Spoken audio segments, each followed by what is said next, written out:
Tenants are moving in July 1st and I came to inspect it.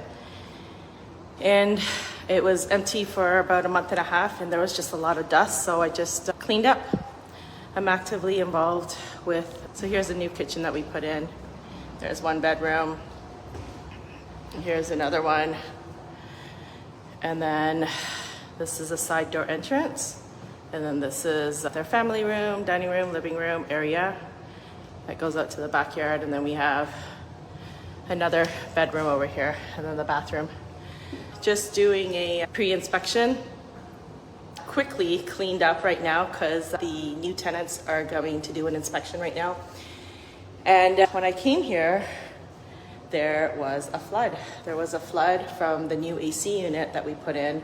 So I quickly got a guy to come replace the water pump or heat pump or whatever that thing is called, and quickly cleaned up. And so they're going to be coming in about 10 minutes now. I'm a pretty active landlord to be involved, to know what's happening with my properties and my tenants. Yeah, this is one of my properties that I own, and we're renting upstairs, and the downstairs unit is going to be moving in July. So that's it. That's all I have for you, my friends. Pre-inspection before tenants move in. It's a good thing to do, because I've had one time where I had cleaners go in and we didn't inspect it before the tenants moved in. Tenants moved in and they're like, oh, this place is horrible, it's very dusty, that wasn't done well.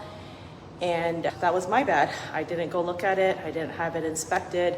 It was clean after the tenants, but I cleaned it too early. I should have cleaned it like the week before instead of a month before, so dust gathered up and stuff like that. So we went back in and we cleaned it up for the tenants, and the tenants were happy about that.